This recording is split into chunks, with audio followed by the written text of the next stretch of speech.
Hello दोस्तों, आप सभी को मेरी तरफ से सुप्रभात। जैसा कि आज आप सब देख रहे हैं, रात में वीडियो नहीं अपलोड हो पाई थी, मतलब नहीं बना पाए थे किसी कारण। और अभी आपकी वीडियो अपलोड हो रही है, अभी आपके लिए कार्य किया जा रहा है, प्रयास किया जाएगा कि आपको 8 बजे क्लास मिल जाए। बहुत बड़ा टॉपिक नहीं लेने वाले हैं, बहुत छोटी छोटी चीज़ें आपको 2 दिन के अंदर एक टॉपिक बताया जाएगा, तो उसको आप लोग संभाल कर रखेंगे। तो आइए देखते हैं, आप सभी का सुप्रभात आप सभी को, और देखते हैं जल्दी से हम लोग। जैसा कि आज आपके बोर्ड में एक मोटिवेशनल कोड भी लिखा है, या इसे आप बोल सकते हैं कि एक मोटिवेशनल लाइनें लिखी हैं। लिखा है इसमें, जीत और हार आपकी सोच पर निर्भर करती है। जीत और हार जो है वो आपकी सोच पर निर्भर करती है। आगे लिखा है, मान लो तो हार होगी, मान लो तो हार होगी, ठान लो तो जीत होगी। अगर आप मान लिए पहले से कि हमारा पेट नहीं निकलेगा, तो किसी भी हालत में नहीं निकल सकता है। अगर आप ठान लिए कि हम इस बार नहीं निकाल पाएंगे तो अगली बार निकालेंगे, लेकिन पेट निकाल कर ही रहेंगे, तो आपकी जीत होगी। जाहिर सी बात है। चलिए, तो ये क्या है, अगर मान लिए तो हार होगी, ठान लिए तो जीत होगी। अब ये आपकी सोच पर ही निर्भर करता है कि आप क्या मानते हैं। चलिए, आज हम लोग कुछ महत्वपूर्ण अनुच्छेद के बारे में बात करेंगे। किसके बारे में बात करेंगे? महत्वपूर्ण अनुच्छेदों के बारे में बात करेंगे हम आपसे। तो यहाँ पर कुछ अनुच्छेद हम आपको बताएंगे, कुछ लिखकर बताएंगे, कुछ ओरल बताएंगे। और जैसे कि मूल संविधान में आपके सबसे पहले बात करते हैं,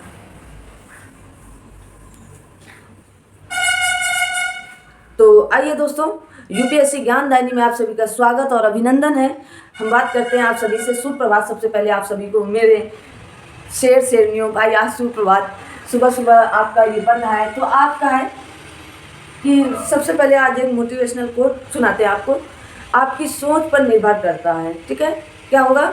आपकी सोच पर निर्भर करेगा कि मान लो तो हार होगी, पूरा सुनने की जरूरत भी नहीं, मान लो तो हार होगी और ठान लिए तो जीत होगी, ठीक है? मान लिए तो हार होगी, ठान लिए तो जीत होगी। इसलिए मान कर मत चलें, ठान कर चलें। अगर आप मान लेंगे कि हमारा क्या कहते हैं यूपी पेट नहीं निकलेगा, तो नहीं निकले। अगर आप ठान लेते इस बार नहीं अगली बार निकालेंगे, लेकिन निकलेगा जरूर। इसीलिए हम सुबह नहीं बनाते हैं वीडियो, क्योंकि बड़ा कचर कचर रहता है। तो जैसे आपके मूल संविधान में अभी तक 395 अनुच्छेद ही हैं, ठीक है? लेकिन वर्तमान में ये 470 के आसपास हो चुके हैं। कैसे? ये 470 के आसपास इसलिए हो चुके हैं क्योंकि इनके आगे जैसे 51 का, लिखना 51 का ही जा रहे हैं, लेकिन 51 ही नहीं लिखा रहा है, 51 का, ठीक है? जैसे आपका जोड़ा गया भाग 4 का, तो ये क्या हुआ, भाग भी बढ़े और आपके अनुच्छेद भी बढ़े, ठीक है? जैसे 39 में काफ़ी अनुच्छेद बढ़े, 39 का, तो इस तरह, ठीक है? तो इस तरह आपके वर्तमान में 470 प्लस अनुच्छेद हैं, लेकिन मूल संविधान में आपके 395 ही हैं और वही हैं, ठीक है? इसमें 12 अनुसूचियाँ हैं, 22 भाग हैं। तो आज हम लोग मूल संविधान जो है, जो आपके मुख्य अनुच्छेद हैं, उनकी बात करेंगे। इसे याद करने का एक ट्रिक है। अगर आप सोचेंगे कि यहाँ फुदुक के याद कर लें, वहाँ फुदुक के याद कर लें, तो बिल्कुल नहीं याद होंगे। आप एक क्रम से चलें, ठीक है? चलिए आइए देखते हैं क्रम से कैसे चलना है आपको। आधे आज बताएंगे, मतलब 150 से ऊपर या 150 के आसपास आज बताएंगे महत्वपूर्ण, और उसके बाद कल बताएंगे, ठीक है? तो चलिए बात करते हैं भाग 1 की। भाग 1 में 1 से 4 तक है, ठीक है? इसमें पहला कहा गया है, भारत राज्यों का संघ होगा। क्या कहा गया है? भारत राज्यों का संघ होगा, ठीक है? सीधी सीधी यही बात लिखी है और यही आपको याद करना है और कुछ नहीं देखना है। भारत राज्यों का संघ होगा, 100% है और रहेगा। दूसरे में बात कही गई है, जो आपका दूसरा आर्टिकल है, इसमें कहा गया है कि नए प्रदेशों का निवास होगा। इसमें क्या बात कही गई कि नए प्रदेशों का आपका निवास होगा, नए प्रदेश या नए राज्यों का प्रवेश होगा, नए राज्यों का प्रवेश। अब नए राज्य कैसे? क्या राज्य के अंदर राज्य जो बनेंगे वही नए राज्य होंगे? नहीं। जो आपका अनुच्छेद 2 है, इसमें कहा गया है, जैसे आप कहीं से काट कर लाते हैं, जैसे आप मान लीजिए पाक अधिकृत केंद्र जो है, अगर उसको भारत में मिलाना है तो वो भाग 1 अनुच्छेद 2 के अंतर्गत मिलाया जाएगा। आप समझ गए होंगे।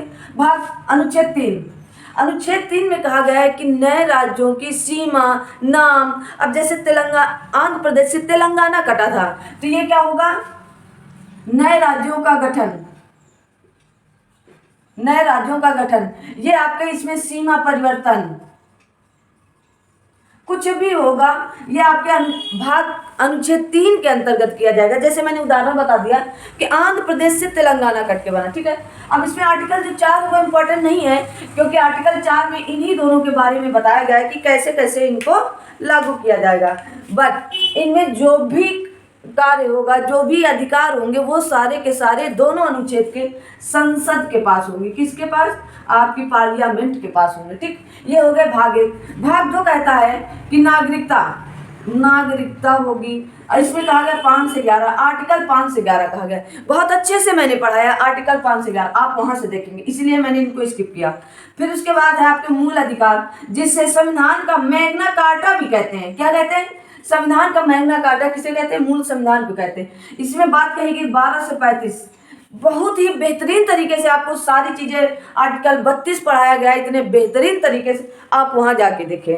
फिर इसके बाद आपकी बात आती है भाग 2, भाग 3, भाग 4 की बात आती है आपके डीपीएसपी में कहा गया 36 से 51 तक, ठीक है।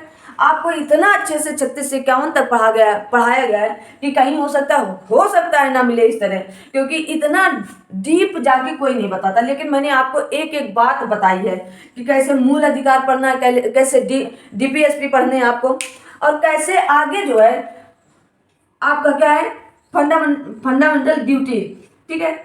मूल कर्तव्य आपके क्या हैं? ये अनुच्छेद 51A के अंतर्गत दिए गए हैं। इसमें वर्तमान में 11 मूल कर्तव्य हैं। पहले तो एक भी नहीं थे, वर्तमान में 11, लेकिन अगर मूल संविधान में पूछे तो एक भी नहीं थे। लेकिन क्या कहते हैं, 42वें संविधान संशोधन आएगा। प्रश्न कहाँ से? 42वें संविधान संशोधन से तो 100% कुछ ना कुछ आएगा, तो आप उसे देख लेंगे एक बार जो मैंने बताया है। तो आर्टिकल 51 तक हो गई। फिर आर्टिकल 52, 53, 54 याद करना है। क्रम से याद करेंगे बहुत बेहतरीन तरीके से आपको। इसमें कहा गया कि भारत का एक राष्ट्रपति होगा। क्या होगा? प्रेसिडेंट होगा आपका, ठीक है। भारत का एक प्रेसिडेंट होगा। इसमें कहा गया है कि शक्ति का कार्यवाहक होगा। कौन सी शक्ति? कार्यपालिका शक्ति का कार्यवाहक कौन होगा? शक्ति का कार्यवाहक होगा। आप याद करेंगे बहुत बेहतरीन तरीके से। इसमें इसका निर्वाचक मंडल दिया गया है। हमको तो बार बार पता नहीं क्यों आभास होता है कि आर्टिकल 54 ही पूछेगा, निर्वाचक मंडल, क्योंकि अभी आपके राष्ट्रपति जी की निर्वाचक मंडल भी हुआ, चुनी भी गई नहीं। और जैसे कि मैंने रात में जो आपकी श्रृंखला है 7 बजे जीके जीएस की, उसमें मैंने कल एक प्रश्न पूछा था जो बिल्कुल राष्ट्रपति जी के ऊपर ही जाता है कि झोपड़ी से राष्ट्रपति भवन तक किसकी पुस्तक है, ठीक है। अब बात आती है इसके आगे। अब इसके आगे क्या करेंगे? दूसरा, ये क्रम याद करेंगे, क्रम से याद करेंगे, बेहतरीन तरीके से आपको चीजें याद हो जाएंगी। या इन्हीं के नीचे लिख लीजिएगा 61 क्या है आपका? महाभियोग। राष्ट्रपति पर महाभियोग लगाने के लिए उन्हें 14 दिन पहले बताना भी होगा। 14 दिन पहले वो अपनी बातें रख सकेंगे। अगर किसी को कंफ्यूजन है, या कहते हैं ना कि अगर किसी को इधर उधर की बातें पता होती हैं, पूरी बात अगर नहीं पता है तो वो झूठ से भी बड़ा होता है। अगर उन्हें पूरी बात नहीं पता है और वो उसमें कार्य करने शुरू कर दिए तो वो झूठ से बहुत बड़ा होता है। झूठ से बड़ा होता है, क्या होता है? झूठ से भी बड़ा होता है। इसलिए इंसान को कोई भी कदम उठाने से पहले उसे सच पता कर लेना चाहिए कि सच क्या है, ठीक है।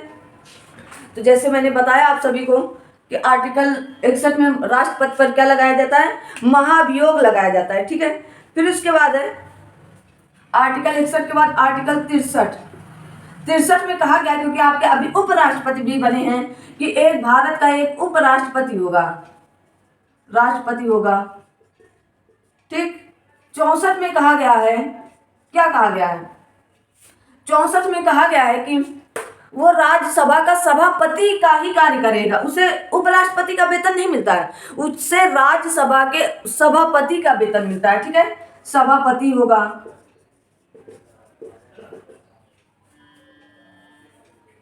65 में बात कही गई कि उसका कार्यकाल होगा, ठीक है, कार्यकाल। ये इतना इंपॉर्टेंट नहीं है कार्यकाल वगैरह, लेकिन 63 और 64 काफी इंपॉर्टेंट है आपके, ठीक है।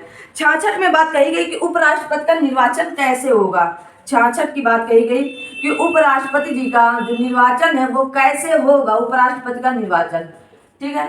इसमें क्या होता है उपराष्ट्रपति के निर्वाचन में, जैसे बात कही गई कि क्या राष्ट्रपति के निर्वाचन में आपके दोनों सदन के निर्वाचित सदस्य भाग लेते हैं और विधानसभा के सदस्य भाग लेते हैं, वो भी निर्वाचित, ठीक है।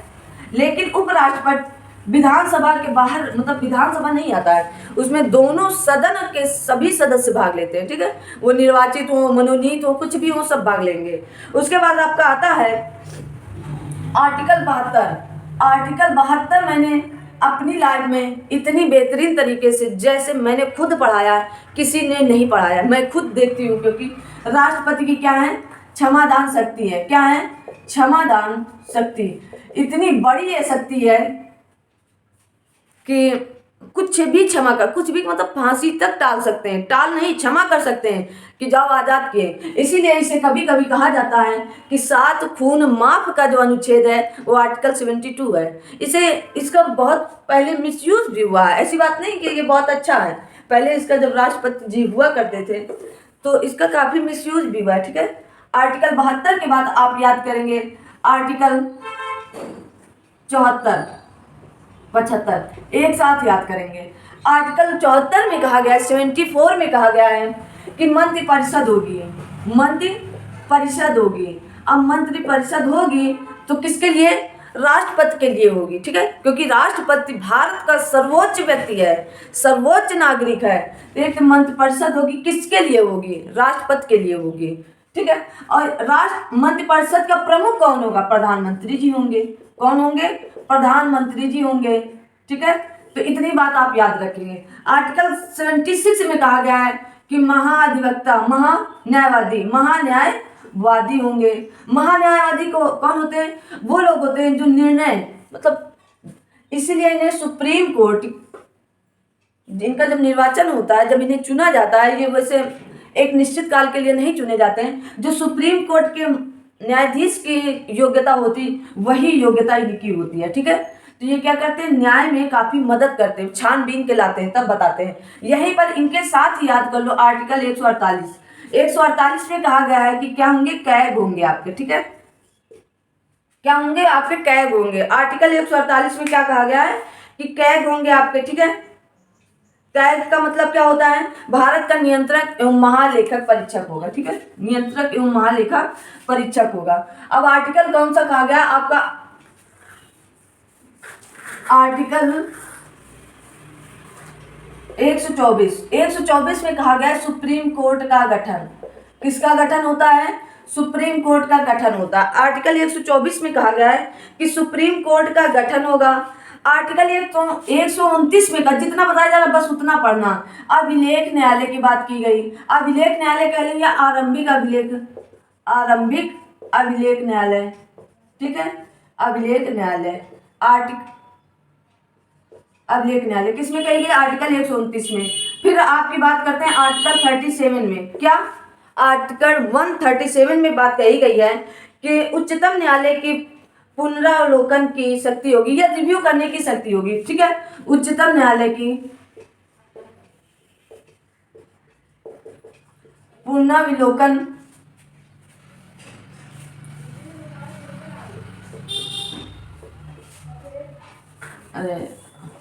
सुप्रीम कोर्ट की रिव्यू करने की शक्ति है, ठीक है। सुप्रीम कोर्ट की रिव्यू करने की शक्ति किसमें? आर्टिकल 137 में। याद रखेंगे अभिलेख न्यायालय किसमें? 129 में है। और सुप्रीम कोर्ट आपकी कितनी? 124 में है, ठीक है।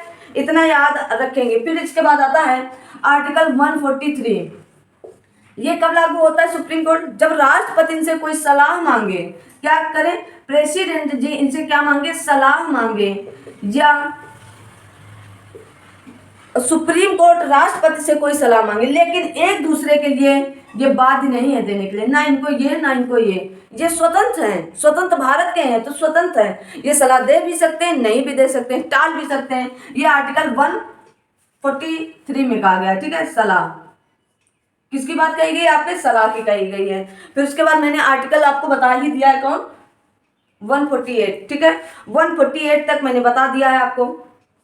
उसके बाद जैसे देखिए इतने आर्टिकल आपको जानना अति आवश्यक है। जो ऐसे बताए जा रहे हैं इन्हें आपको जानना अति आवश्यक है।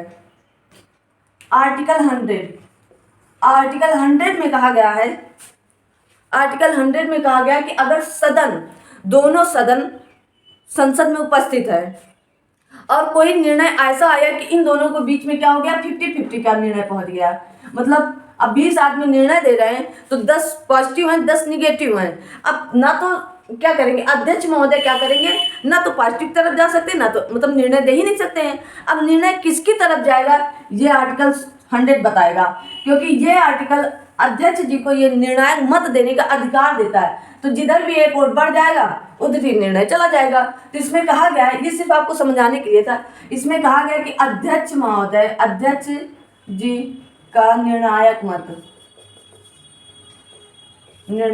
ठीक है। तो अध्यक्ष कौन से अध्यक्ष, लोकसभा के तो संसद के जो अध्यक्ष होते हैं, जो बैठते हैं लोकसभा में, लोकसभा अध्यक्ष वही निर्णय मत देंगे आपके, ठीक है। तो आपका 100 हो गया। 108 में, आर्टिकल 108 में क्या होती है, संयुक्त बैठक या संयुक्त अधिवेशन होते हैं आपके, क्या होते हैं, संयुक्त अधिवेशन होते हैं आपके, ठीक है। तो कहते हैं ना श्री 108, तो क्या करते हैं वो बुलाते हैं। 108 में क्या कहा गया आपका, संयुक्त अधिवेशन, दोनों सदनों की संयुक्त बैठक या संयुक्त अधिवेशन, ठीक है। फिर इसके बाद कहा गया है आर्टिकल 109 इसी से जुड़ा है भाई। अधिवेशन में श्री 108 जी आए हैं तो क्या करेंगे, धन बांटेंगे। धन विधेयक के संबंध में विशेष प्रक्रिया, धन विधेयक के संबंध में विशेष प्रक्रिया होगी, मतलब पैसे बांटा जाए इसे, ठीक है। फिर 110 आता है, आर्टिकल 110 क्या कहते हैं, बहुत ज्यादा इंपॉर्टेंट है। आर्टिकल 110 कहता है धन विधेयक की परिभाषा, धन विधेयक की परिभाषा बताता है, ठीक है। क्या बताता है, धन विधेयक की परिभाषा बताता है आपका आर्टिकल 110, ठीक है। आर्टिकल 112 क्या बताता है, बजट, आपका बजट कैसे प्रस्तुत किया जाएगा, बजट। लेकिन आपके मूल संविधान में बजट शब्द का प्रयोग नहीं किया गया है, क्या प्रयोग किया गया है, वित्तीय वर्ष, ठीक है। तो याद रखेंगे, ठीक है। आर्टिकल वित्तीय वार्षिक वितरण या वित्तीय वितरण लिख लो भाई, वितरण, वार्षिक वित्तीय, क्योंकि साल में एक बार ही बजट पेश होता है, ठीक है। फिर आर्टिकल 123 क्या कहता है, आर्टिकल 123 आपका कहता है अध्यादेश। देखिए अध्यादेश आपको क्रम से, इसलिए ऐसे देखिए, अब क्या हुआ, यहाँ पर संसद जी तो निर्णय देंगे, लेकिन अब ये दोनों निर्णय, अगर दोनों सदन उपस्थित नहीं है तो क्या संसद में कितने होते हैं, संसद, तो क्या होता है आपकी संसद में राष्ट्रपति जी होते हैं, कौन होते हैं, प्रेसिडेंट होते हैं, राज्यसभा होती है, लोकसभा होती है। तो इसलिए इसको याद करने का ट्रिक इतना अच्छा है कि कितने मैक्सिमम 3 लोग संसद में रहते हैं, अगर एक भी कम हो गया तो राष्ट्रपति अध्यादेश जारी कर सकते हैं। और देश के लिए कानून बनाना अति आवश्यक है, अगर एक भी कम हो गया तो राष्ट्रपति अध्यादेश जारी, दोनों भी नहीं है तब भी राष्ट्रपति अकेले अध्यादेश जारी कर देंगे। तो पहले पीछे चलिए, तीनों में क्या है, संसद है, कोई दिक्कत नहीं। अगर 2 भी गायब हो गए तो दिक्कत हो जाएगी, एक भी गायब हो गया तब भी दिक्कत, तो क्या होगा, अध्यादेश आपका जारी कर दिया जाएगा आर्टिकल 123 के कारण, ठीक है। अगला देखते हैं हम लोग। अब राज्य के महाधिवक्ता या राज्य में कैसे है, तो इसको क्या करना है, एक को आगे कर देना है बस। तो ये राष्ट्रपति करेंगे, तो राज्य में कौन करेगा, राज्यपाल पर अध्यादेश ना, राज्यपाल अध्यादेश जारी करेगा अनुच्छेद 213 के अंतर्गत, किसके अंतर्गत, 213 के अंतर्गत, ठीक है। तो क्या हुए, ये आपके अनुच्छेद 213 तक की बात कही गई है, शायद आपको बहुत ही बेहतरीन तरीके से समझ में आया होगा। चलिए कुछ और महत्वपूर्ण अनुच्छेद जान लेते हैं, जैसे आपकी संसद कितने अनुच्छेद में है, संसद, राज्यसभा, लोकसभा, ठीक है। तो 79, 80, 81 संसद क्या है, उच्च सदन है, इसे क्या कहते हैं, उच्च सदन है। संसद का, राज्यसभा का कार्यकाल कितना होता है, तो राज्यसभा का कार्यकाल कुछ नहीं होता, ये एक स्थायी सदन है। राज्यसभा के सदस्यों का कार्यकाल 6 वर्ष होता है। ये प्रश्न जरूर याद रखेंगे, ऐसे ही एग्जामिनर फंसाता है कि राज्यसभा का कार्यकाल कितना होगा, तो आप लगा के आएंगे 6 वर्ष। अगर उनमें से दिया कि इनमें से कोई नहीं तो क्या लगाएंगे, इनमें से कोई नहीं, ठीक है। राज्यसभा के सदस्यों का कार्यकाल 6 वर्ष होता है। लोकसभा का कार्यकाल कोई नहीं, लोकसभा के सदस्यों का कार्यकाल आपका कितना होता है, 5 वर्ष होता है, ठीक है। ये आपके एक समय था कि एक साल बढ़ा दिए गए थे, तो इंदिरा गांधी जी के समय में 42वें संविधान संशोधन के द्वारा, लेकिन 44वें संविधान संशोधन के द्वारा फिर इन्हें 5 वर्ष और 6 वर्ष कर दिया गया। इसमें आपके संसद की बात कही गई, ठीक है। संसद, तीनों आर्टिकल आपको याद हो गए होंगे बेहतरीन तरीके से, आपको पहले से भी ये चीजें पता है। आर्टिकल 85, ये थोड़ा सा इंपॉर्टेंट है। आर्टिकल 85 देख लेते हैं। आर्टिकल 85 में कहा गया है संसद के सत्र या सत्रावसान या विघटन करने के लिए क्या करेंगे, राष्ट्रपति जी बुलाएंगे संसद को, संसद के सत्रावसान या विघटन। विघटन कौन करता है, ये सारे के सारे काम आपके राष्ट्रपति जी करते हैं। लेकिन संसद की अध्यक्षता कौन करता है इतने समय जब संसद को सत्रावसान किया जाता है, संसद के सत्र बुलाए जाते हैं, लोकसभा राज्यसभा, तो क्या लोकसभा स्पीकर यहाँ की अध्यक्षता करता है, याद रखेंगे ये बात। तब राष्ट्रपति यहाँ कुछ नहीं करता है, सिर्फ ये आहूत करता है, विघटन करता है, सब कुछ बुलाएगा भी, सत्रावसान भी कर, सब कुछ करेगा, लेकिन अध्यक्षता यहाँ पर लोकसभा के अध्यक्ष करते हैं, ठीक है। शायद आपको इतनी बातें याद आ गई होंगी। चलिए देखते हैं अगला कोई और इम्पोर्टेंट अनुच्छेद जो आपकी पेपर में आ सके। 23 भी बता दिया, 43 भी, 48 भी, 55 तो आप जान ही रहे। 55 बहुत ही सरल है। देखिए 55 को कहाँ से जोड़ें, आपके राष्ट्रपति जी के जो अनुच्छेद है ना, 2 कॉपी वही अनुच्छेद है। 52, 53, 54, बस 54 तक ले लो, ठीक है। तो भारत का एक राष्ट्रपति 52 में, भारत का एक राज्यपाल 153 में, ठीक है, 153। ये क्या है, कार्यपालिका शक्ति इनमें निहित होती है, मतलब कार्यपालिका, तो यहाँ पर आएगा 154 में निहित होते। इनका निर्वाचक मंडल 54 में, इनका 155। इनसे क्या करना है, एक बढ़ा के लिख देना है, और वही जो एक आप बढ़ाएं उसको आगे छाप देना है, ठीक है। तो ये क्या हो जाएंगे, राज्यपाल हो जाएंगे। तो राज्यपाल का निर्वाचक मंडल पूछा जाता है तो अनुच्छेद 155 के द्वारा राज्यपाल की नियुक्ति, निर्वाचक मंडल कौन सा होगा, आर्टिकल 155 के द्वारा होगा, ठीक है। अगला देखते हैं। 213 भी मैंने बता दिया, अध्यादेश। उच्चतम न्यायालय, राज्यों के उच्चतम न्यायालय की अनुच्छेद 214 में क्या क्या है, हाई कोर्ट की बात कही गई, ठीक है। 226 में कहा गया है इन्हें रिट जारी करने का मतलब मूल अधिकार जो है ना आपके, वहां पर इनका ये क्या करते हैं, संरक्षण करते हैं। हाई कोर्ट भी, सुप्रीम कोर्ट के साथ साथ ये भी जो आपका आर्टिकल 32 के द्वारा है, जो इनकी भी 5-6 रिटें होती हैं, ठीक है। तो आज के लिए हम लोग इतना ही रखेंगे। अगली क्लास में जो भी इंपॉर्टेंट बचे हैं वो बता देंगे, क्योंकि क्लास भी लंबी हो जाएगी तो आप लोगों का कोई मतलब नहीं रहेगा। तो मिलते हैं अगली क्लास में बहुत ही जल्द। तब तक आप सब लोग अपना ध्यान रखें और अपना ख्याल रखें, और अपनों का ख्याल रखें, अपने से बड़ों का मान सम्मान सब करें, और अपने से छोटों को लाड प्यार दुलार दें, और जिद करिए। जिद करना जरूरी है, हर चीज़ के लिए जिद जरूरी नहीं होता, लेकिन पढ़ाई के लिए आपकी जिद जरूरी होती है। तो आप जिद करके पढ़ते रहिए। मिलते हैं अगली क्लास में बहुत ही जल्द। तब तक के लिए जय हिंद, जय भारत।